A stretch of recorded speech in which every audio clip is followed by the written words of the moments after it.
Hi, everybody. It's Neal Brennan. And this is the Box Podcast. We talk about problems. We heal the earth. We unite. We join forces. And it's great. My guest today is a fucking dynamite energy and actor, most notably from New Girl. I've never been an inspiration before.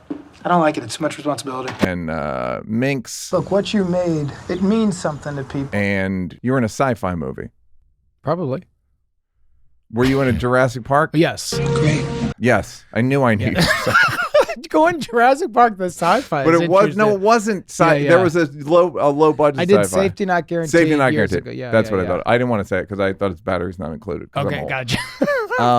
He was in Safety Not Guaranteed, and he has his own movie on Hulu, and I fucking am blanking. Self-Reliance. He's got a movie on Hulu called Self-Reliance. It's very well reviewed, and he's a good dude. And I did his podcast called We're Here to Help, which is also great. And it's Jake Johnson, ladies and gentlemen. Hey, my man. Hey, my man. Hey, Jake man. Johnson. We don't know each other well, but we know each other. Yeah. I think I get it. Same.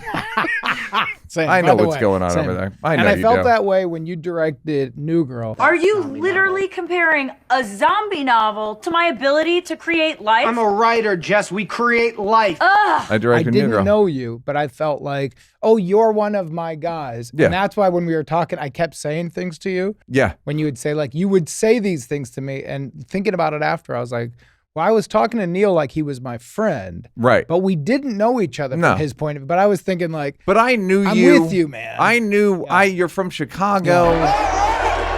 I could picture it. Yeah, yeah. I made your I like did your backstory. Did the Even when thing. I watched the pilot for New Girl, I was Right. like, oh, he's good. Yeah, thanks. Like yeah. just automatically like, oh, I get why he's in this.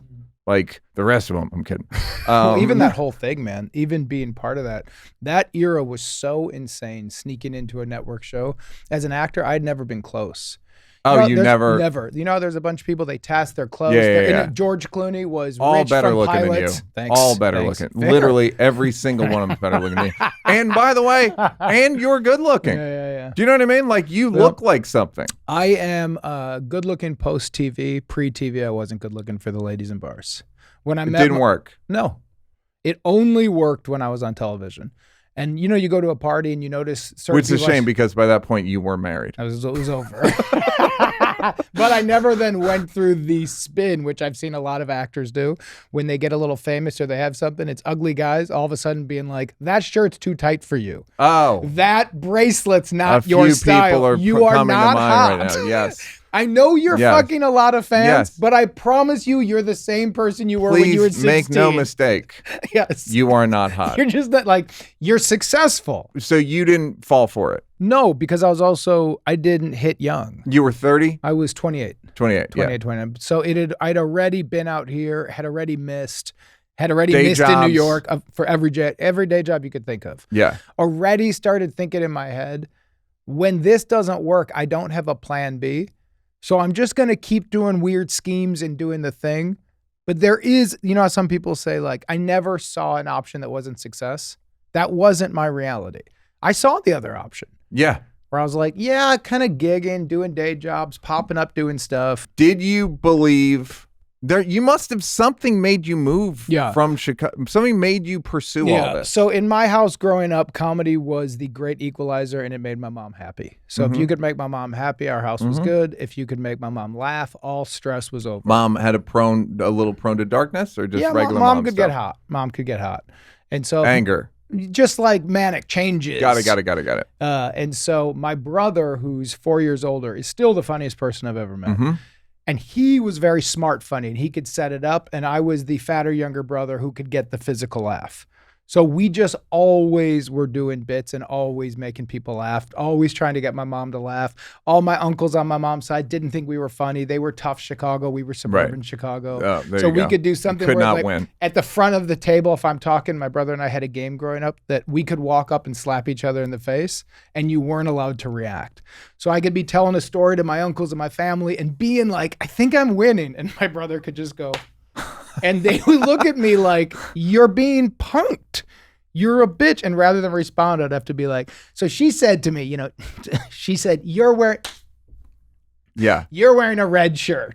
And that bit for my brother and I, when he would go in the kitchen and only I could see him, those tear laughs. That is a great bit if you're you or your brother. That's right. And we loved it. And we had a lot of stuff like that where we would kiss each other on the lips in front of other people. Mm-hmm. And to us, it was the funniest. So he had always said, you could do this, man. You could be on TV.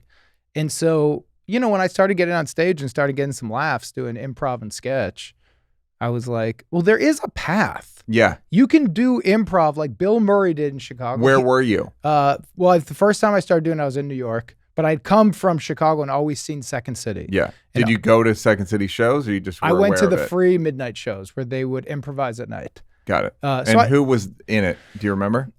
Craig Kakowski was huge. I saw Tina Fey back in the day. It was like that kind of class. I'm not remembering all the names, but like killer improvisers. Scott Adsit. Yep. Just really hard, funny people. Yeah. But that's what I always wanted. I always wanted to be in an ensemble. I wanted to be one of the members of the ensemble. I'd always hear stories about John Belushi, and then we would go to the bar that Belushi went to, that Farley went to, the Old Town Ale House, and it was like right there. And then did New York, did a 2-man sketch show. We traveled the country with it. Went to NYU for writing, was dramatic writing, wanted to get into all that, and then moved to LA and booked a commercial because I had a big mustache. What year? 2004. Great. And I was working on 2 boats doing weddings. I was catering weddings at the time when I moved out here and working at the Hollywood Park Casino. Like you dream of it. Driving a 2002 Hyundai Accent, lime green, stick shift. What were you doing at the casino? Third party player. So I was playing with a company's money, but I was essentially just the bank. It's not sexy. It's more just It's not counting cards. Nothing. No, it's nothing cool. Hourly wage. Then a photo of me that my agent when I was non-union sent to some casting thing, and I booked off that, and I got in the union, and I made like $20,000. And as somebody who has been a gambler, I went like, this is about to be 40. First of all, I'm about to double this because I'm so lucky. And now I'm in. Yeah. And right after that, I was like, so I've had a bad attitude about headshots. I understand that. What do you need? 2 weeks later, there's a headshot with me in a beanie, me in like a Blackhawks jersey, being like me with a tie doing the office thing. I used to have costumes in my car, and per audition, I would change the look. I was talking to my my agent at the time. I was like, can I get 5 different names? So if I'm going for like a mechanic, give me like a different name. If I'm going after headshots, I was in commercial. I'm like, I'll do any character you want. What's great about this is it's so unexpected, but it's also show business is so stupid. Yes, it could be anything. Yes, it makes everyone insane. And I was like, but also, especially back then, you could book a spot and make $80,000 on a commercial. And I'm like, that's not only my year, that's 3 years. Yeah. Had roommates. So whatever you guys need me to be, name me as that. I'm that. Yeah. Loved it. And then did you book a bunch of commercials? Yeah, I booked 10 commercials in a year. It's always manic. We're both like fucking laughing. Yeah, it's always manic. Evil. But it happened fast. Yeah. And then you would work with the same director, and then all of a sudden I'd go to a callback and I'd be like, oh, hey, man. And you'd be like, hey, in this, remember that moment? Yeah. Meaning like you need to get a laugh now. Yes. And you'd be like, great. Yeah. And then all of a sudden, it's a big year, and that's what kind of started it. 05? I think maybe have been 06, actually. It was a few years of missing out here, right around that time, that era. And then money started coming in, and I thought, uh-oh, now I like this. But I've always had that outsider approach of this is a weird game, and I don't know how long I'm going to be on the boat, but while I'm in the boat, let's have a little bit of fun. And, okay, so you start having money. Yes. And what changes? Nothing? Nothing. I mean, I had family obligations with some of the money that I wanted to do. So nothing. It was just all of a sudden I felt like I'm not drowning. There's money. Yeah. And now if there's money like poker, because I'm a card player, well, now I have chips. So if I have chips, I can keep playing. And now what else can I do? And so it entered this idea for me of, now things could get exciting. So then the same kind of 2-person show I'd had since I was 20, I did with a guy out here named Eric Edelstein. We lived in the same building. Really great actor, dramatic actor, plays bad guys, but hard funny. Yeah. we did a 2-person show that Jeremy Connor saw and directed. Jeremy Connor did Drunk History with Derek Waters. Yep. We made a pilot presentation. You wrote the show. Acted in it, all of it. Great. And then NBC bought that. Great. And from there got agents, managers, and then felt like, all right, now they let me in the castle. Right. So now I got to go as crazy as I can until I get thrown out. You got New Girl and... New Girl was like probably 4 years after, 3 years after that. I don't know. My math isn't great. All right. The thing I said before we started was it doesn't look like it's easy to be you. And I said, why? And you went like this. And I went, why? I gave the, because the fucking gerbil's upstairs. Yeah, I know yeah, gerbil head when I see it. Yeah, gerbil head when I see it. What? Well, all right, dyslexia. That's one. So you were not an easily educated young man. No. So, well, it was a different era. So both my kids have dyslexia, and watching them go through it, I realized like how great it is when people have an issue and they get help with it. Right? When people say like kids are very healing, and I go like, as an idea, I don't know what that means. It's like, it's a cool concept, but you're like, oh, you have what I have, and these are the natural steps. Yeah. When I got diagnosed, I think I was in 4th grade, and they put me in a class with like, somebody who had, a few different problems. Yes. Special ed Also, was a big umbrella. Also, there was like a 35-year-old guy in overalls in there. And I was like, this is a wild-ass room to put me in with one teacher who was 70, where I'm like, oh, I'm in like a shed. Yeah. All my friends are there. No, I'm not learning anything. Now I'm in a shed. That's a man. That's a man with man muscles. Do you still know what he was doing there? One of the students, I bet. Don't know. But so anyhow, I told my mom. My mom freaked out and said, you're not going there. You're back in the regular class. Whenever they try to tell you got something, tell them to fuck off. It's laziness. Fight through it. And you believe, so then you go, oh, so it wasn't necessarily encouragement. It was that room is over. I'm back. So that room's bad. So you're lazy. It was sort of like a weirdly double negative. And then or just like work harder. Okay. Like, yeah, if you can't figure it out, let's grind. I'll help you. My mom, like, I love my mom. Let's go. But that led to when I was 15, I dropped out of school, because that led to years of being like, if you're behind a little and you don't catch up, it's not going to change. Yeah. It's not like you're going to There's no get rich quick. There's no magic. Like, gusher. There's no Hollywood. There's no like, hey, you know what? There's no startup. Yeah. You're making some weird decisions. Here's 10 commercials. Yeah. Or now in the world of internet, or what we were talking before of, where the golden ring has changed. I go, what are you guys doing? Yeah. And everyone's smoking weed, and there's like 9 20-year-old guys, and I go, what is this? And they go like, yeah, man, we're crushing on YouTube. And we'll get to that. I go, what are your numbers? And they tell me, and I go, you guys are making that? And they go, and we sell socks. Yeah. And I go like, I don't know where we're going anymore, Explain gentlemen. All right, so you drop out? So I dropped out of high school my sophomore 15. year. Yeah. What town are you in? Suburban Chicago, north side. Well, we were in Winnetka, and then we moved to Evanston. So you dropped out you were going to New Trier? Yeah, I'm going to New Trier. And you drop out. Drop out October of my sophomore year. Not a lot of dropouts from New Trier. No, it's a great public school. And then So October, basically what happens is I was early in October. So here, I mean, this show I tried. I did. You did give it a month. I did a month and a half. Yeah, you gave it a month and a half. Well, what really happened on that story is Sophomore year? Sophomore year. Okay. Everything was catching up in terms of grades. Other kids who You're passed? just getting bad grades. Like everything that I had done, it was the rubber was meeting the road. And I am a big believer on that. If you're doing something that's bad, it's going to catch you. Yeah.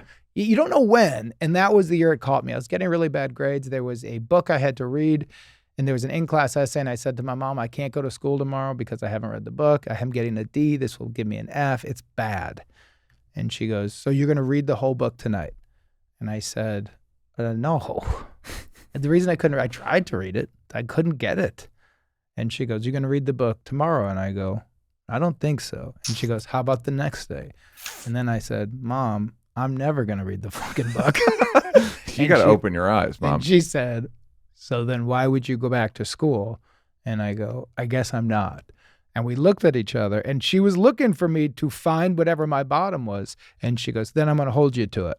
And I go, great. And then I walked into my room, and I was like, cool.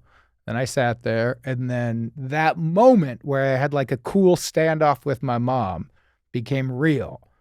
And I was like, well, that's where all my friends are. What the fuck am I going to do? So then I came out and I said, no, actually, I'm gonna go to school. And she said, no, you're not. And I said, okay. And then we didn't call the school, didn't tell anyone. I just didn't go back. And then a couple days later, a couple friends started calling. They're like, you sick? And I was like, no, very different. I'm sick. Like fucking like not in a cool you're like way. sick. But the first few days of it were interesting. And then the dust started settling and I started missing everybody. And I would like my buddy Charlie McElway and I would go to the McDonald's across from my house after school and I would be like, what was everybody wearing? And he's like, huh? And I'm like, I know it's a weird question, but like, tell me everything. And then there was like a boys club called the Winnetka Youth Organization. And all the kids would get there at 3:30 when school ended. But they opened technically at noon. So I would get there at noon and like hang with the counselors and then leave at 3:30 because I didn't want to be that kid who was like hanging out at a youth center. The old man who hangs out at high school. I'm like, I'm only 15, but now I'm the weird guy. I don't go to school. And then my uncle who had legal trouble was living with us and he used to hang neon signs and hustle gigs. And he saw me as, you're one of me. Mm-hmm. So you need to figure out how to work and hustle and create a grind because you're not going back to school. So then I started working with him and that was that year. For how, like, wake up at 8 a.m.? Nothing strict because he was, self-employed. He smoked weed and made neon signs and would go around Chicago on Clark Street and try to get guys to buy his shitty neon signs. And then we would hang them and they would be unhappy and we would run to his truck and get out of there. It's a great business. It's funny looking back. It's not stuff I ever think about anymore. The funny thing about podcasts is like you tell your stories and I'm like, wait a minute. These stories have nothing to do with my life now. I know. So that's what's funny. It's like, I'm scared for you. I know it turned out great. And I'm like, what's going to happen to this kid? Yeah. Well, what he would do, which really pissed me off, and looking back, I do have love for it, but it's not how I parent. And it's generationally different. But he would say things where he would go like, you're like, and it's going to be interpreted incorrectly, but whatever. But he would say things like, you're never going back to school. This is it. And I would go, yeah, I am. And he'd be like, not a fucking chance. This is it. You've lost. What did you think you were doing? Taking a break? I thought my mom and I had talked about I think it was called Waldorf, or there was some like arty school in the city. Yeah. And I thought like, maybe I'm going to, do something cool. Maybe there's another move. And maybe there's some like fictional school that my mom kind of talked about once. And I guess I'm going to go there and probably going to be like a cool like artist girls and I'll just find my way. I guess. It's going to be fun. Paint. It'll be cool. I'll do something. Something's going to happen. Yeah. Come on. Something's going to happen tomorrow, but today. Not great. I'm not doing it today. Yeah. But also not bad. I really got close with my mom. Was your dad around? No, my dad he had substance abuse stuff. So he was gone when I was 2 and sobered up when I was 18. Oh. And then we got just in time. That's what I was the youngest too. I would also be like, it took me a while to forgive him because I'm like, your timing's just too convenient, my man. Yeah. 18th birthday. You got out of rehab. And he's like, I'm now available. And I'm like, hilarious. Well played.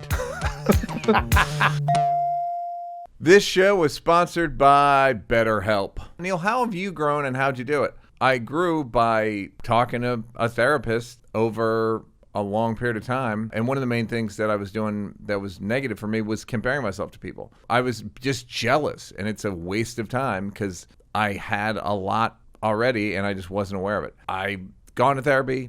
It's been hugely helpful. I talk about it just about every episode, probably this one as well. I don't even know which one it's going to go on. We'll probably talk about therapy. It's helped my friends. It's helped my family. For instance, you can learn boundaries. You can learn having standards for yourself and then setting a boundary. You can learn how to not feel sorry for yourself for too long. You can become the best version of yourself, and it's not just for people who've experienced major trauma. If you're thinking of starting therapy, give BetterHelp a try. It's entirely online, designed to be convenient, flexible, and suited to your schedule.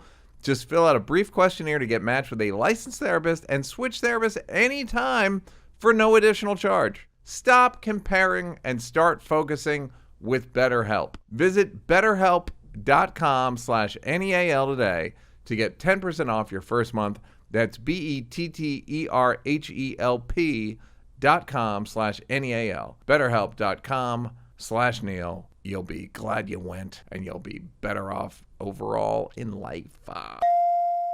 It's official, suckers. School's out, sun's out. It's summer. Mando whole body deodorant will be your best friend this summer. Not your human best friend, your deodorant best friend. Mando is clinically proven to control odor for 72 hours. Safe for the whole body, pits, package, feet, everywhere in between. Stops odor before it starts. It's available in 4 cologne quality scents: Bourbon Leather, Mount Fuji, Pro Sport, and Clover Woods. Report to the main stage, Clover Woods. Okay, my favorite scent, ironically, is Bourbon Leather. And you know me, I don't believe in bourbon or leather, but somehow this thing overrode my systems, and it smells delicious. I'm assuming there's no bourbon in it and no leather.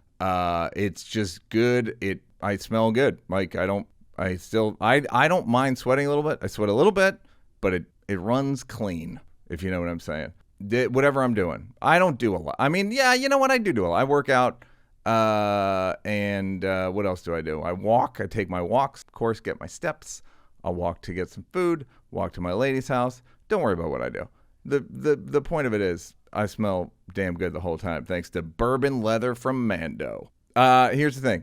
It's a whole body deodorant, so it's seriously safe to use anywhere on your body. Pits, package, belly buttons, butt cracks, stinky crevasses, stomach folds, and feet. It's created by a doctor who saw firsthand how normal BO was being misdiagnosed and mistreated.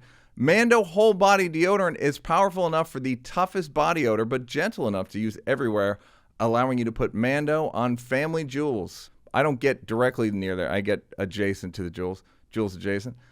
Without any worry, because Mando is aluminium-free, that's the British pronunciation, baking soda-free, cruelty-free, dye-free, vegan, ding. Mando starter pack is perfect for new customers. It comes with solid stick deodorant, cream tube deodorant, 2 free products of your choice like mini body wash and deodorant wipes, and free shipping. Luckily, I have a discount code to help you get hooked on my favorite smelling whole body deodorant on the market. New customers get $5 off a starter pack with our exclusive code that equates to over 40% off your starter pack. Use code NEAL at shopmando.com. That's shopmando.com. Code Neal. Go there, smell good, support the pod. I love you. I love you. You know, within reason. So how did you right the ship? So what basically happened is that year my mother said, you have to do something. So she would say, like, you have to do some version of homeschool. So I used to watch like Spanish TV and then live translate to my mom and fake it. And she didn't know. And so it was seeming as if I was doing something. And then she said, every day you have to do some work. So she said, why don't you write? And so I wrote a very dramatic play about like brothers. Mm-hmm. But it was the first time I would like put good music on and sit and write. Mm-hmm. And then literally like 3 pages would go by and I'd be like, fucking Billy Shakespeare over here just wrote 3 pages. Don't check spelling or grammar, but don't worry about it. These are words. It's very dyslexic.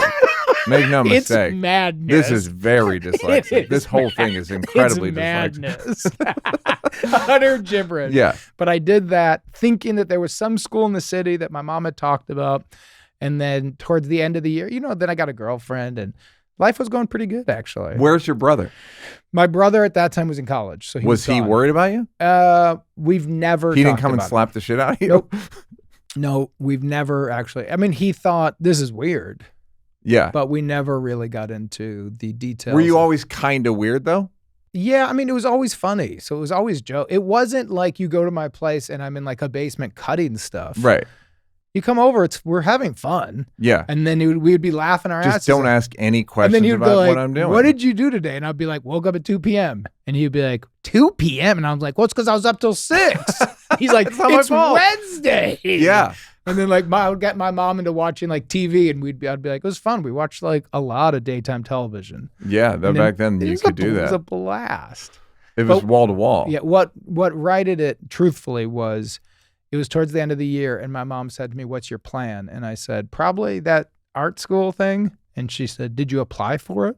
And I go, I don't even know the name of it. Mm-hmm. And she said, that's all done. You missed it. And I was like, huh. And then she said, I think you should just go back to New Trier a year younger. And I went like, Different character name? I mean, kind of, but I went like, I mean, honestly, yes. But I went like, oh no.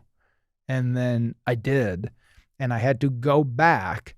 And I was a year younger than my whole class with all new kids. And then I'd be like, I'd walk into the homeroom and the sophomores would be like, hey man, I think you're in the wrong room. And I'd be like, no, man, I'm here now.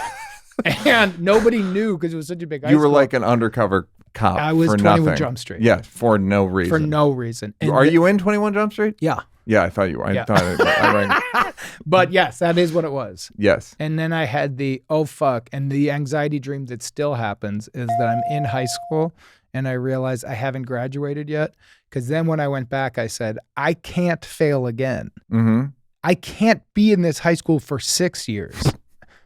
What if I was in high school when I was 25 years old? They'll never if you keep going, you don't get to just leave. Yeah, I don't think they can kick you it's out. not participation trophy. Yeah. You're still there. Yeah. I think that 35-year-old guy from the overalls, I might be looking at me. Christmas Future. I Yeah. might be looking at me. So I then, because of the writing, I started bringing that into English teachers and being like, I'm working on this. And then I had like my first cool English teacher who explained like writing's like jazz. And then saying like, if you don't get this, what do you get? And then the creative world opened up. And then I started doing plays in high school. Then I started getting good attention. And I was like, it's all this. And you could figure out math and science. You could pass that shit? I could get enough that I could pass the grade. Okay. And you just have to then you'd have to just work harder than everybody. So you'd go like somebody else. It was like the kid I always hated was somebody where if you're in a class and they'd be like, I didn't do any homework and I got a B. Yeah. If I didn't do any homework, I got like a 9%. You know those other people who are like, dude, I barely read the book. Yeah. I'm like, same. And I'm like, how'd you do it? And they're like 78. And Yeah. I'm like 3 out of 100. How did you How know? did you fake this? Yeah. What do you think of school now? Now that you're a parent Yeah. and you see the education system, because there should be a place maybe or probably for someone like you. I think it's hard, man. I think there's so many kids, and I think it's really hard to create something that works for all. For everybody, yeah. I think what's really unfair is the economics of it all, that if you have the means to help, you can, and if you don't, you can't. And my family growing up, my mother, we had enough money to live in a nice suburb, but we did not have money considering where we were from. Mm-hmm. So we were not in a situation where you could just like throw money at tutors. Yeah. So I think it's really tricky. I think I'm really glad I went through it because then when we first started realizing something was up, I was really excited because I can tutor them now. So with the stuff like basic stuff, like from what you know from back then or for what you've like seen? tricks. Like for example, if I'm going to memorize something, I can't just read it once or twice and get it. I have to read it 10 times. I have to write it out on paper and then it starts getting drilled in, but there are moves. So when my daughter started doing word problems, they understand the math, but the word problems get into them. And so I would go, we need to read it 10 times before we answer. And now I've seen since they've been like getting help and working on it, they don't need to do that. And I'll still go like, honey, we need to read 10 times. And they'll be like, Dad needs to read it 10 times. And I'm like, oh, the brain can rewire. And you're like, neat, you can get better and you can get tools. Great. And I'm like, so what I really think about education is it really depends on where you are and how you're getting it.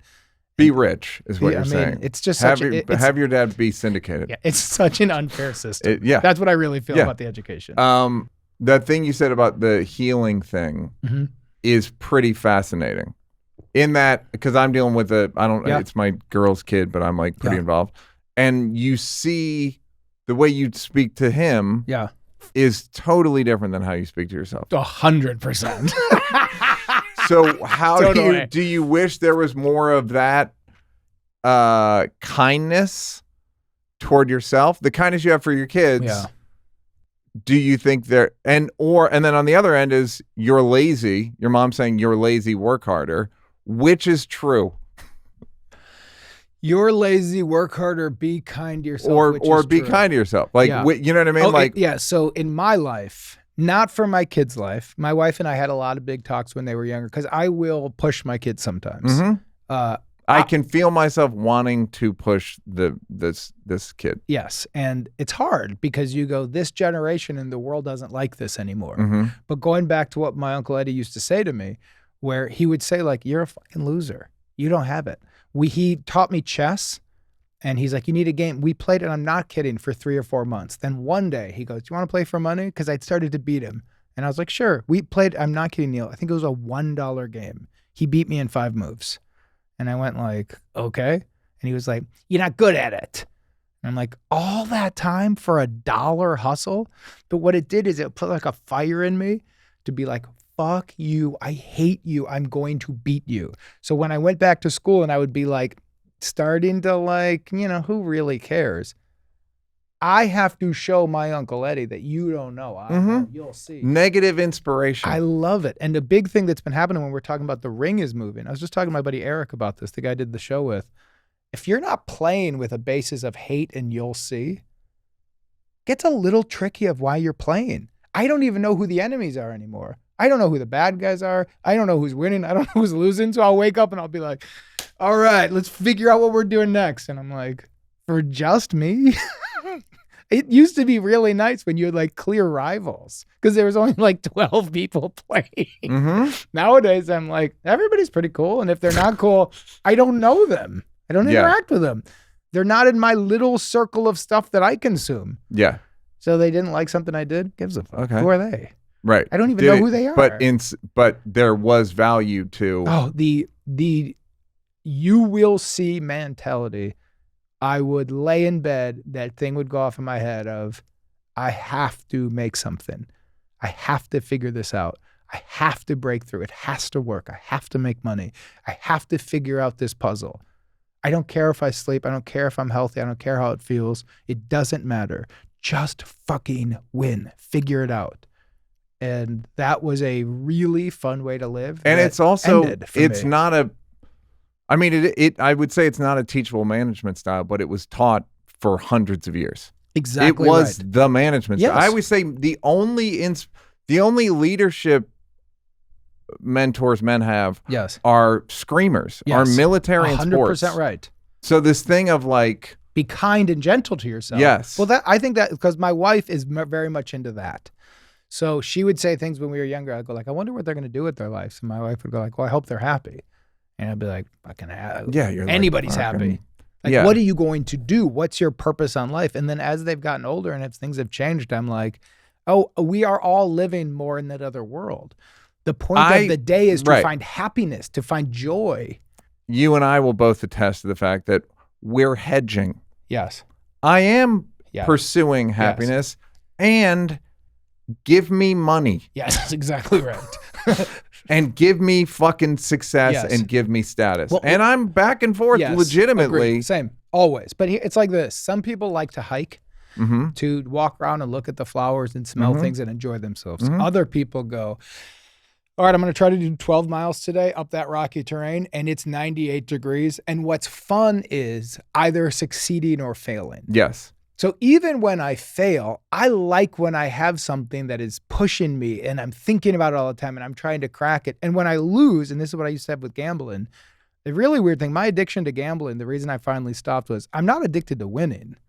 I'm addicted to that feeling of loss. When it's 3 a.m. and I'm in a commerce casino by myself on New Girl, deep into my career, playing at a low stakes table, and some drunk older guy is playing poorly, and I have him beat, and then he, flips over his little like hacky win at the end, and I'm going, what the fuck are you doing? Come on, man. Yeah. And he's like, hey, having fun. And I'm like, you fucking played like shit. And somebody else is going like, hey, but having fun, man, having fun. Yeah. I have no more money. These are all immigrants, by the way, if you can tell by the accent. Having fun. Yeah. Well, I thought they were Mexican or Central American. Now they're Asian. They went to international school. Great. But when you're Your playing, mom got them in. There was a night I had no money left on me, no cash. And my ATM was insufficient funds from pullout. So then I was sitting at a table and I'm like, I'm beat. I have nothing. That guy fucking beat me. And I had him. And it was a bad beat, but who gives a shit? I realized no such thing. I like this feeling. And I was like, because this feeling, I went like, because work was fun. The game was fine. Hollywood was fine. Projects were coming in. It was easy. It's like a form of cuckery. Watching. Is that what it's? Yeah. What? No. Your cucks. Yeah. Like the humiliation of somebody else doing stuff to their wife. they're humiliated. It's like the chemical release. That's what that is? Yeah, that's what cuckery is. Yeah, interesting. So you did it to yourself. Yes. You cut out the middleman and woman. Well, and you like kind of feeling bad. I liked feeling at the bottom, That and now I flood. gotta crawl up. That flood. And that is now it's over. And now if I'm gonna do it again, I used to put my winnings on like the side of my car in this little secret drawer. I was like, that's fucking zero. But it wasn't real money. I wasn't gambling with like my savings. Right. But now I'm like, fuck, if I want to do Just another as checking. Now if I have to do another night like this, I got to build back up, and I started zero, and I got to figure it out. Then I got to figure out what I did wrong. How did I end up here right now? That feeling is exciting to me. And I was like, oh, that's what I like. That is in my opinion, the old school way of doing it. You want to win, you didn't. That fucker did, and he's got the trophy, and watch them celebrate. And you're on the court as the confetti's going down. You're just the first loser. Yeah. So how do you feel? I feel like my team really bonded. We tried hardest, and we worked on our stuff. You're the first loser. Watch them celebrate, but you don't get to celebrate. That feeling is addictive. I also think, this is going to be years before it's proven, and no one's going to care about me, but I think in terms of Gen Z, the ones that are going to really succeed are the animals. Always. Of course. So there's going to be a bunch of people that are like, what are you doing? And the animals, these people, the you and me's, the gerbil people are going to be the people who dominate. And they're going to be, scorned and all that stuff, but they're going to succeed in a way that there is merit to money and status. Of course. To act like there's not is insane. But there's a lot going on that when I look at what's happening, I'll go like, this is insane logic, because of course there is, because that's power. And if you have power, then you can dictate your time. So what are you secretly teaching your kids? So what I'm trying to teach, so my wife, I think, is teaching them love and acceptance and try to have a happy life. And I'm reminding them that you got to have a little grit, and it's okay to do hard things. Like, for example, I just started making them do very brief workouts in my garage. I like lifting weights. I always have. It's fun. So what I like about it is what I'm making them do now is they're doing these like little squat thrusters. And I'll look at my daughter, and she'll be at 4, and I could tell she's tired. My instinct is to put my arm around her and be like, you're done. You did so good. But I like saying, you can do hard things. It's supposed to be unpleasant. There's no AC. This is a hot box. Yeah. We're working out in a disgusting little sauna. Yeah. It's ridiculous. Yeah. The music's too loud. That weight is heavy. And then I'll say like, it's over your head. Do not drop it. There's no safety net. No, meanwhile, it's like a gorgeous ADU in Silver Lake, but it's a hot box, and there's only 3 air conditioning units. The aesthetic is hot box. I feel the wonderful aesthetic. Yeah, it's a barn. Well, also there is upside down. There's a trainer holding the weights for my daughter. of course, Hollywood. But I like that. So that's what I'm trying to do. I make them do things like jiu-jitsu. I make them do stuff like that. We've realized we were buying them too much stuff without thinking. So now it's an allowance, and they don't get to spend it unless it's their money. I got them. How old are they? 10. Great. But I'm like, I like that feeling of them being like, I didn't get that, and I'm disappointed. Well, it's hard to say which parts of life were too harsh. Yes. When it worked. Yeah. Like because I started working when I was 11, and I'm like 11. Yeah, I started caddying at Indian Hill. At Indian Hill. Where did you grow up? In Wilmette. Oh, you did? Yeah, and then I moved. Oh, when did you move? 86. Oh, and then where to? Chicago. I'm sorry, Philly. Oh, interesting. Yeah. So I started caddying when I was 11 at Indian Hill. So yeah, for sure. So that seems young. Yes. But I was mowing lawns my whole life. Yeah, to carry carry rich people's luggage. Yes. Like their sports luggage. Yeah, But at the same time, like I can't argue with the results. Yeah. So I don't know. Like even I don't know either. How old is your girlfriend's son? 4, almost 4. He's a baby still. So he said he lost. He hates losing. And me and my girlfriend were talking. He was like, he lost and he was mad. And my girl was like, you have to learn how to improve. And he's like, and losing's not a big deal. And he was like, yeah, I know. And then he literally said to himself, but I have to win. So it's like, and we both were kind of thought like, that's a that's a decent thing to have. Yes, I agree. If you can control it. Now we both know you can't control it. but it's a good thing to be able to tap into. But I also think if you hate losing, it's okay. You're going to lose. Right. But it's okay You're to going to hate lose it. less, probably. Yeah, but also, like, it's okay to feel bad. Mm-hmm. So, yeah, like, he really likes to win. So does everybody. Winning's better. Yeah. But when you lose and you're crying and you're throwing a fit, suck it up. You lost. Yes. That doesn't mean you're going to lose tomorrow. Right. But right now you lost. Yes. So you can either keep crying or like, let's play again. Yes. But what I don't understand is the parents then will always then just let their kids win. They never want them to feel any pain. I feel like there's a generation of you're trying to keep all discomfort and pain away. Yes. But I'm like, they are going to feel it. It's a disservice because when they get older, the world isn't going to go like, I know. Well, how were you raised? I know. Were you raised gentle? Yes. Yeah. You know what? Let me abuse that guy, but just come on through. I didn't Stand realize over you there. had a wonderful, loving. We have no expectations for Yes. you. You're Go like, stand no, over there. the I'm going world to is gonna- hire you for a job that you can't do and pay. It's like, My mother raised my siblings and I as if the world was going to really be ready to fight us at 18 and it was going to be really hard. And my siblings and I have talked about the world was easier than we thought it was going to be based on what like my That's mom funny. had said. yeah. But I thought adulthood was going to be like, be careful. Like the thing is going to hit. And when it hits hard. And It is pretty combative. Like I think about catting at 11. It was fucking hard. Yeah. We would get like graded and they'd write a review. But of course you should. You're an employee. I know. But nowadays, if you I write know. a review and it's negative, I know. you're like, I know. You're I'm a like- monster. But what it's done for me is I've just gone inward a lot. Tip for coffee. Tip for everything. No, I know. Tip. Everything's Yeah. a tip now. And again, we're a million years old, Yes. but it's like, I yeah, know. I would get a bad grade. And it's like, hey, I'm 11. Yeah, they yeah, didn't yeah. say Yeah. for an 11. There was no. You didn't do a great job. No, I wasn't good at it. And that's okay because you can Yes. get better. But right Yes. now, you weren't great at it. Correct. And I do look back fondly at 50-50 because there's also the person who pushes you. You're always mad at them where you Mhm. go like, you could have been nicer. And then I go, but also I love that you did that. Did I you love- get? I have so many questions for you. Where did you think your dad was? I knew where he was. Where was he? It was Terrell Owens. He was close. He was in Northbrook or Northfield somewhere. What was he doing? He owned a car dealership on the south side and he had a cocaine problem. So he got the way we go when my dad and I became close, we did the thing where you and I did when we first met. I was like, oh, you're one of me. Mm-hmm. And he went, you're one of me. His brain More than your other brother? No, this is my dad. Right. But I'm saying. So I have an older brother and an older sister. Okay, and And- he.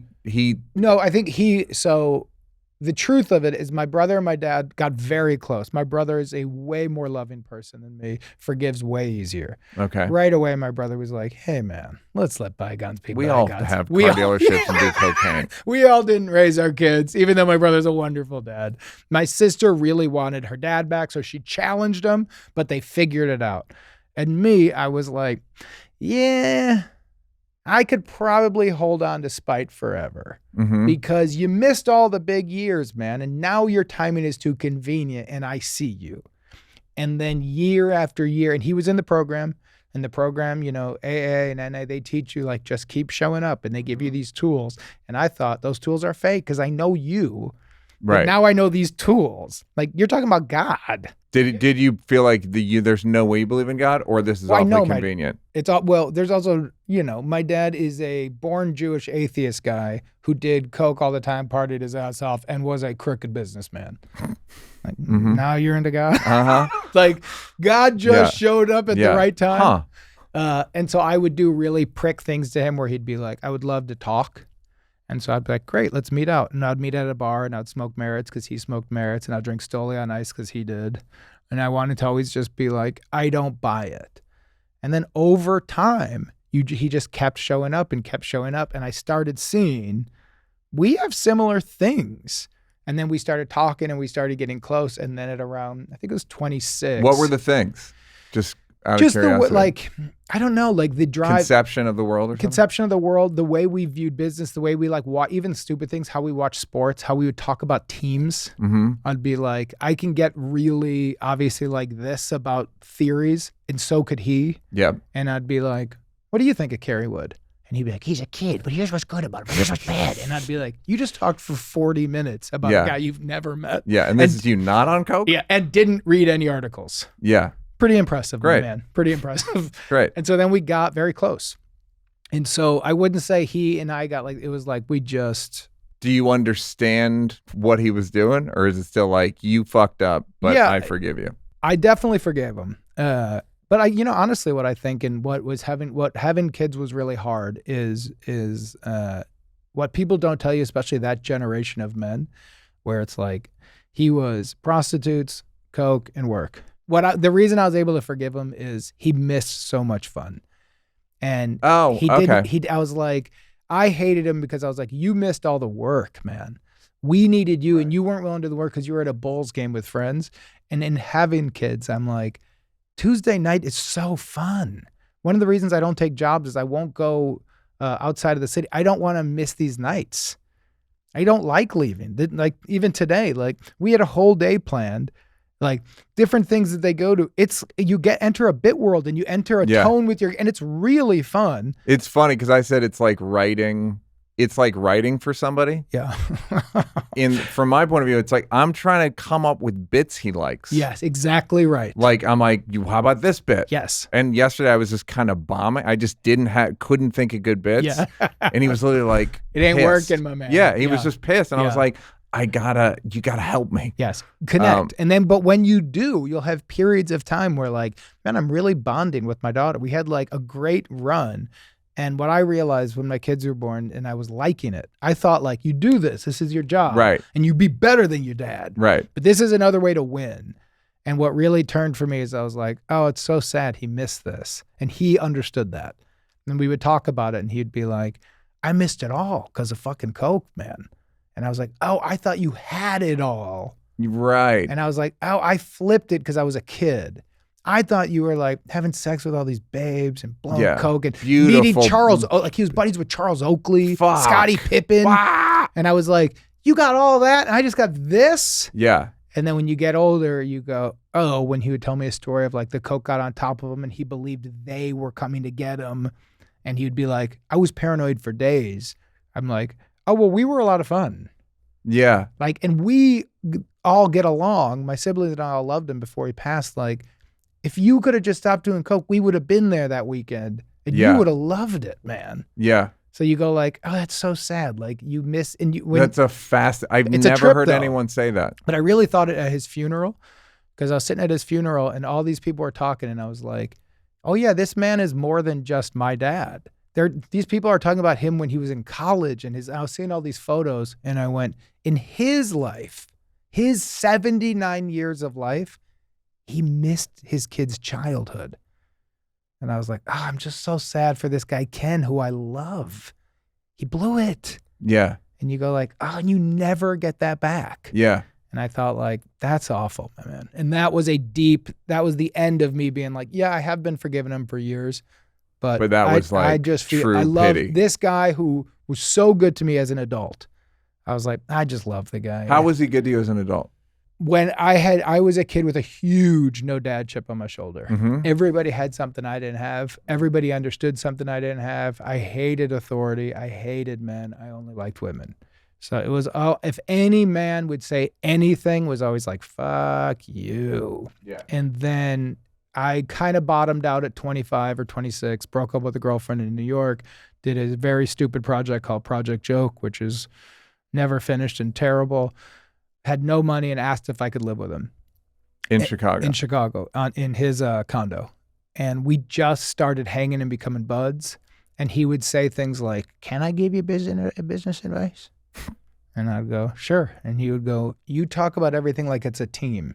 Everybody you know is on your team. He's an actor. You're going to all break in as 50 guys.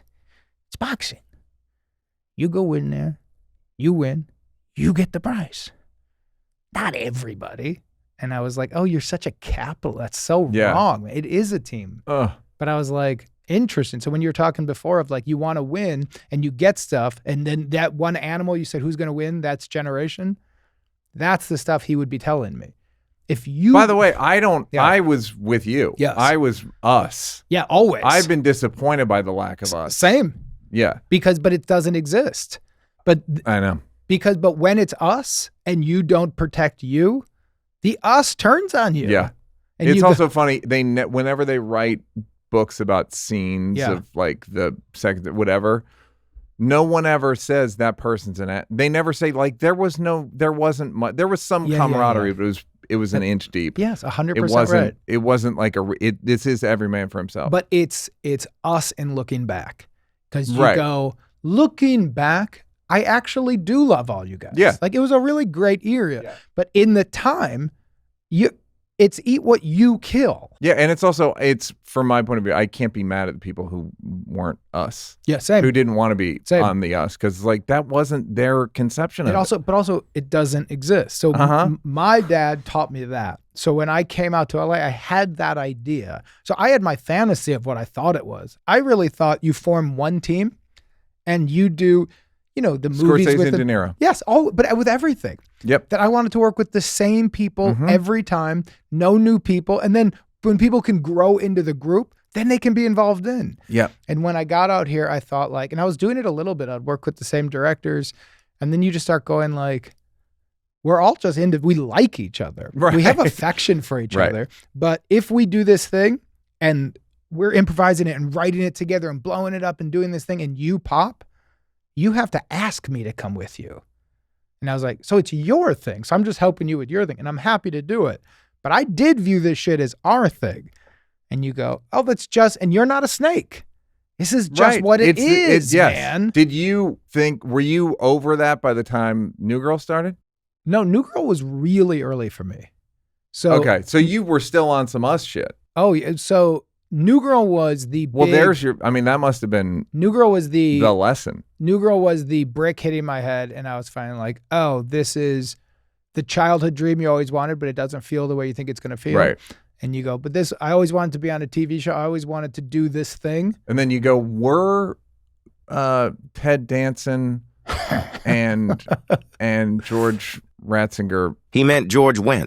Close. Yeah. But even, honestly, for me. People from Cheers, if you're young, it's this show called Cheers, two of the characters. But what it was even more that was really weird and really just probably a lack of understanding it was because I liked the whole cast. It was fun. We did so many bits. It was easy. I liked the crew. It wasn't a fantasy. It was work. Yeah. And what I didn't realize in terms of the us I really believed that this was a way to do a life without working. It was you're on set, you're doing bits, you're having fun. And then I realized, it's your job to make it seem fun. Mm-hmm. So there was a day I had really bad food poisoning and I just felt terrible. Yeah. And so there was a scene where my character had to eat a bunch of hamburgers on a couch. And honestly, it was going to explode out of every hole. Mm-hmm. And up to that point with everything I had done, I'm doing a live show. We only pictured your asshole, by the way. No one pictured your mouth. Just FYI. Okay. I think I know you're fine with it. Somebody right now watching this while eating goes come on, man. My burrito just finished. Yes, sir. Ma'am. So, ma'am. Sir, I'm sorry. Ma'am. I'm so fine. sexist. The sir's fine. I'm He's so going sorry. like this. Yeah. Oh. It's gross. Most of the women are fine too. There's a few sensitive folks. Did you?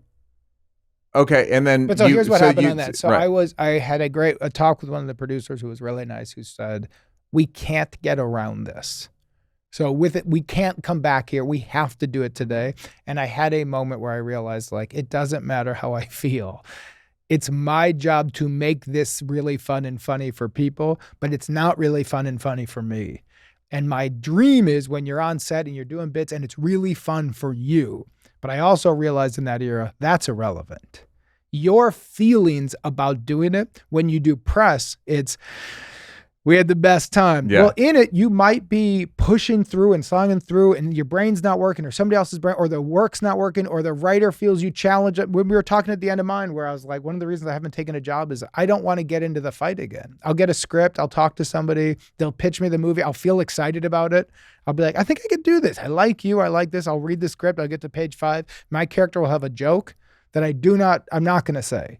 Well, in the past, I would still say yes. And I'll be like, we'll just figure it out in the hotel room. They'll hate me. Yeah. They'll think he's fucking controlling. He's not as funny as he thinks he is. I'll think they're a fucking hack. They think they're a genius. We'll get in this whole thing. We'll find a middle ground. And in post, they'll text and be like, I think we found it, brother. Yeah. And I'll be like, love you, man. Yeah. And I'm like, But meanwhile, they were mad at you. the whole time. You didn't want to do the And bit. I was mad at them. You were pissed at them. They're pissed at you.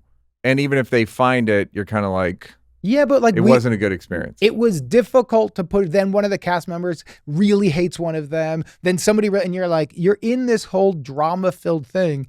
And in the past, there just wasn't that much stuff. So you did it, but it would affect culture and people would see it.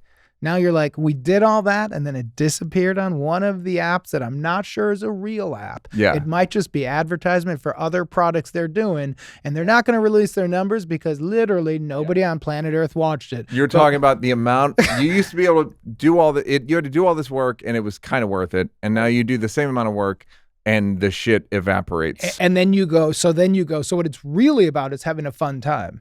Well, having a really fun time does not equate to good work. So then you're like, so what we're essentially pitching each other is go to camp and do archery. Well, I would rather be home with my kids than do archery with you fools. Yeah. I don't know you guys that well. Yeah. And I'm definitely not going to do archery in another state. So can we do archery in my backyard while my kids are in school? And that's where you go back I do Kobe Bryant. Yeah. I did a couple of commercials with him. Had to shoot within 10 minutes of his house. Incredible. Sold to the lady in the front. Next item on the block, Nike Air Zoom Elite 8. What was he like on set? Just perfect. Go. Yeah. Just no I bullshit. had to go in and walk him through the day by the minute. Incredible. Just like, then you're going to go here. You're going to do social photos. But any of those ads, any commercial with an athlete in it, they're kind of like, Nike already paid me. Yeah. They're not going to sue me for the money. Yeah. So what is this commercial going to do? Make me more famous? Yeah. What is the point for What's me? the point of doing, like, to the where, not like where you are, but it's like, but what is the point? Kind of like, what is now, what, with that, it's like, this isn't even my job. With you, it is your job. With me, it's our job. So it does bring up the question of, what's the golden ring? Yeah. What is the overall point? Do you feel like you resolved shit within yourself in terms of your talent? What does that mean? Like, you moved out here wondering if you could do it. Yes. That check mark was honestly kind of checked when I was doing commercials. but like that, I wanted to be on TV. Yeah. And you were on TV. The dream was not, I had a moment with one of my agents right after the pandemic, like in the end of it, where we were talking about opportunities. And he said, there's a little bit of interest in you. They would like to meet with you for a play off Broadway in New York. And I started to laugh. And he said, why are you laughing? And I said, like, that's an insane offer from my point of view. The goal was never that thing. Mm-hmm. And so just being on television, like one of my goals was I wanted a convertible and I wanted a pool and I wanted to live in Los Angeles, because growing up in the 80s, you're like, that's what actors Michael have. J. Fox. Yes, Michael. You go like, I don't know, that little guy moved out to California, does Family Ties, and then he's in a convertible, and then he's got a house with he's doing an interview, he's got a pool. Me? I was like, that's real life. Yes. So nowadays I'm like, I've been searching and I don't have the answer. Podcasts have been fun because I always like something new. Yeah. So I need something that I could be like, I don't know what this puzzle is, but I'm having a really hard time with the idea of independent movies. I'm having a really hard time with the idea of television, because you're like, well, you sign on, and then what you need to do is be like, you know what? Season 2, episode 14 was dog shit, but who cares? We made great money and people love it. And I'm like, well, I care. Those are hours of your day. Yeah. And I don't like to do stuff that I don't believe in. When I'm there, I do want to try. Mm-hmm. I do want it to be good. I don't want to hurt anybody's feelings, and I don't want to get in a big debate. And I'm not trying to take away your vision, because let's be honest, there's not much of a vision. This episode's terrible. Mm-hmm. So then you go like, so that whatever that thing is, that's been the golden ring where I'm like, I don't know the answer to that anymore. Guys, this is an ad that's been a long time coming because I live it. I'm out here living. This is called Getting It How You Live. This is an ad for the Washington Post. Now, I've been a subscriber to the Washington Post probably 4 or 5 years. I wouldn't say I'm a political junkie, but I have a politics problem that I can handle. It's not a problem. It's only a problem if you can't afford it. And with this deal, you can afford it. This podcast is sponsored by the Washington Post. Right now, go to WashingtonPost.com/Neal, and you can subscribe for just 50 cents per week for a year. That's 50 cents per week for a year. That's $26. You know you got it. If you listen to Blocks, you know the great work the Washington Post does on topics like Capitol Hill, the economy, climate change, foreign policy, and much more. Just read an article 20 minutes ago in the Washington Post about how certain liberal voters are now concerned that a woman can't be elected president, which, typical liberal. You get what you want and then complain about how maybe we shouldn't want that. If you're in a rush and you need to quickly catch up on the most important and interesting stories of the day, the Post's The 7 newsletter is a quick commute read sent each and every weekday morning, and it's also available as a podcast. Can you believe it? Podcast.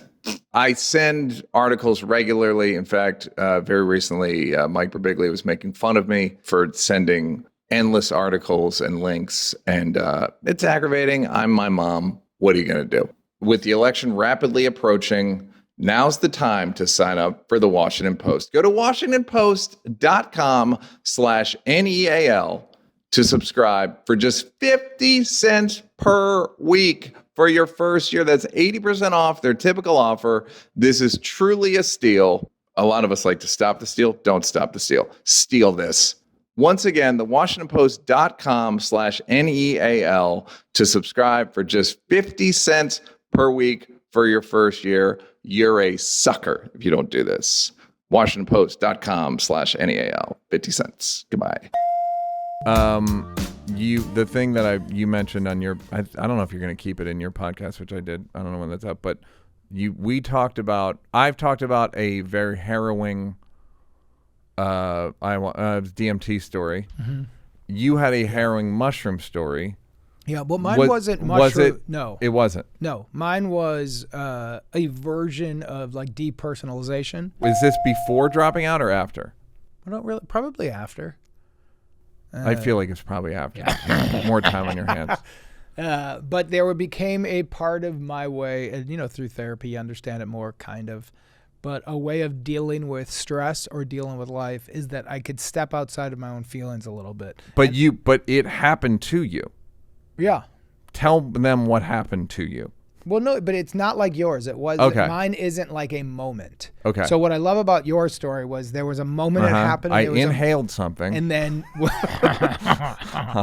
And then you were on another space that would take over half your brain. Mm-hmm. And that you could be on a date. Yep. And in one eye and one vision, you were in one galaxy. It wasn't like a hard split, by the way. It was a soft. Even if it's soft. Yeah. Yeah. So I've never had that. Yeah. Mine. What did you have? Yeah. What I still have. Great. Go. Yeah. Mine is never, it'll get better and worse at certain times. But it'll be, the only way I've always described it is just feeling out of it. It feels like I've eaten weed or I'm on mushrooms, where I'll just start feeling spaced out and everything will feel a little bit far away. And I know that I'm here and I'm present, but it just doesn't feel like I'm here. You know that you're Jake Johnson. Of course. And what else do you know? You know everything about your life. You're just sort of watching it. Well, it's not like I'm physically watching it. I'm just not feeling anything. So for example, if I was going to get beat up, and as I'm getting beat up, it wouldn't be like, this pain is so intense. It would be like, this is really wild that this is happening right now. And so that disconnect from feelings, the only way I can connect it to anything is when you eat too much weed. Yeah. And you go like, and you're like, whoa, I have a tongue. Yeah. That's a big part of the way my brain works. Where every once in a while I'll see my hand and I'll be like, even driving today, I saw these freckles and I was like, oh, my hand is now looking like my dad's hand. And I just saw my dad's hand and I saw his little skin things, but then I saw him when he was like 80 and I'm like, ooh, and now I'm outside of, and then I have to go, listen, goofball, you're driving. And then like pull in and focus in. And you're driving, look at your phone. Try to find a song on Spotify and crash into a car. Yeah. But so mine isn't a hard line. It is more a gray. Mine is all gray. And it's more flashbacky or more associative. It's more dissociative. Is it like your wife will be like, we're late? And you'll be like, well, that's, Kind of.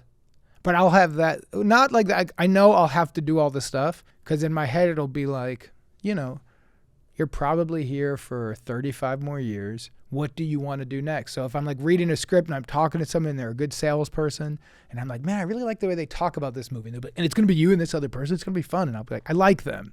I like this.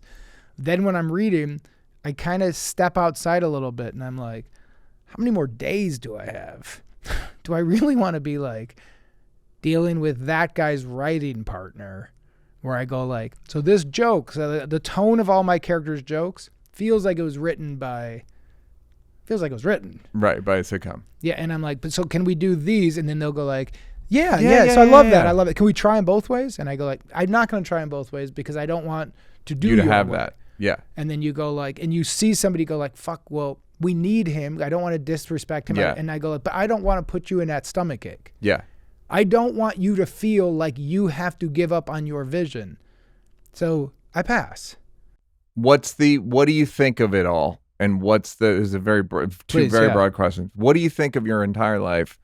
And what do you think the point of you was? First of all, what do you think of your entire life? I used to think life wasn't fair. Yeah, totally. And I think life isn't fair. No one's life should be this good. I'm the luckiest for sure. fucking person. Yes. It's unbelievable. Yeah. It's you can't even. Yeah. It's not fair. If I woke up in a coma from a coma and they said I'd be like, what? It's like those great videos of the people who they get knocked out, like their teeth out, and then they wake up and look at their wife and they're like, you're beautiful. So hot. You are eye candy. Yeah, that's it. That's where I am. Where I'm like, what did I do? I can do what? Yeah, for sure. Yeah, totally. It's unbelievable. And what's the point? I have a podcast. Yeah. You could believe that. No. Yeah. All right. What? Anything else? That's impossible. I'm on YouTube. You believe that, Neal? No one's allowed to be on YouTube. So that would be, and then the purpose. I'm still unsure about. Yeah. For sure, you should be. How about you? But anybody who claims they exactly know their purpose, they become like missionaries. Yeah. You shouldn't have your purpose too clear because this is all made up. I used to think life was the struggle. So when you say life isn't fair, I thought life was you push that rock up the hill. Uh-huh. And what's great is you figure out how to do it. And we both pushed it well. And it's fun. Yeah. And it's hard. And then when your back hurts, you change it and you push it and you push it and you push it. And then that's changed. And the purpose, and then the easy one is like, well, I guess the purpose is my kids. But the problem with kids is they keep growing up. And with each year, they do need you less or they need you differently. So it's wild. It's wild. It's a weird, I'd say to my girlfriend, it's like a sunset. Yes. That's exactly what where you're like, it's so beautiful, but it's kind of boring. Yes, but it's also, a little repetitive, but you know it's going away. So you're like, but it's like a sunset that one day is going to move out, and then there's not going to be the sun anymore. It's going to call. And then once it sets, forever after, you're going to annoy the sunset when you go like, could you be around me and do the sunset thing? Hey, are you setting today? And you feel, and I'll just sit at the beach and watch you set with your family. Yeah. And you know that's coming. So you know, well, I need another purpose that keeps me going. And so I used to think life was finding the joy in the struggle. And now it's trying to hold on to things while they're here. When I was young, my aunt came into our house and was dying of cancer and lived with us while she died. And so I watched her pass away. And watching somebody die at a really formative years was really trippy because we would have these great talks. And I was like her main nurse. And she would explain to me what death was like, where she would say things like, she'd go, you want to know why I fell while we were walking? And I'd be like, why? And she'll go, because my brain was like this and then it went like that. And I'd be like, whoa. And then you start going like, oh, this is going to end. There is going to be a day where you go to the doctor and right now they always go like, pretty good, a little fat. You know, you could be less fat. And I'd be like, can't relate. Go on. It's awful. Go on. Enjoy that though, fatty. I mean, unfortunately, I enjoy the stuff that makes me fatty. I'm sure you do. I don't enjoy the I fatty. Yeah. But it's always like the same, but like, you're fine. Checks out. Everything good. So you're like, oh, good. There is going to be a day where they go like, can we do this in person? And you go, just give me the call where you say it's good. And they're like, so we'd like to come in. And you're like, oh, now I'm in that phase of life. Yeah. So right now I feel like I'm just trying to hold like the kids are good. The wife is good. Work is good. I'm still liking all the weird puzzle stuff. We're not in a world war. Everything's not insane yet. And I'm like, ooh. So the purpose for me right now is like, just hold on until the next big turn. Because what you were saying about Lucky, it's good right now. Yeah. But, it's a sunset. With each second, the sun's going down. And I'm like, I don't want it to go down, be night, do the whole arc again. We're here right now. Yeah. But it's really hard to stay present and just go like, just be a greater human and understand that all time is real. I'm like, no, I don't feel that way. I know it's going down. The sun used to be bigger. And so I think that's part of the thing. The purpose right now is how do you breathe this in?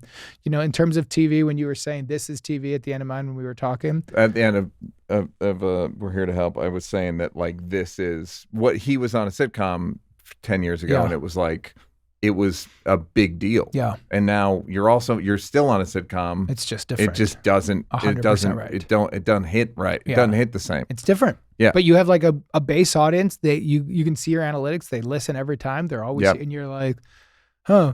But so doing these shows is similar to totally, to which doing, is a trip. But by the way, this is what I watch.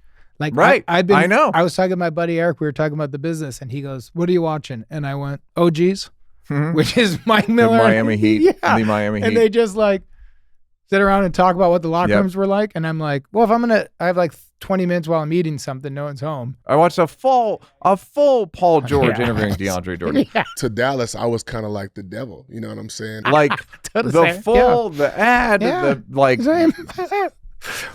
But I was on a screen.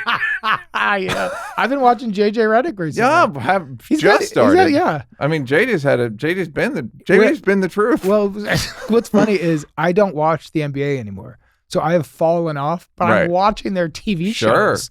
And I'm like, I'll be sitting there watching it. I'm like, I don't even watch the game anymore, but this is good television. Yes, it's genuinely interesting. It started with Rashawn McCants was telling a story about I was watching it today. Yes, and who was the guy? Pat Beverly, who's my favorite. And they were talking about a tryout they did. And Pat Beverly was saying he made Rashad quit. I didn't quit for shit. I didn't quit because Pat Beverly was out there. Oh, so you quit because you was hurt? Yes. And they were going back and forth, and I thought, this is my favorite sitcom. I love these guys. If this was single cam and it had a little 70s grain to it, this could win awards. The whole, Put it in a Inside the diner. NBA was the best show on TV so this is just, that was a polished podcast. Yeah. So I'm not even mad at it. Yeah, do you know what I mean? Because I'm watching it. I'm the problem. Right. It's the same. 100%. I remember my niece and nephew saying that they didn't listen to music. Right. And I was like, what? And then it occurred to me, if you've got video games, you don't need that fills the hole. Yes. But here's the other thing. My kids were watching some show on Netflix, and I'm not going to say the name to be disrespectful, but what was really trippy is they liked it. There was not a recognizable face in it.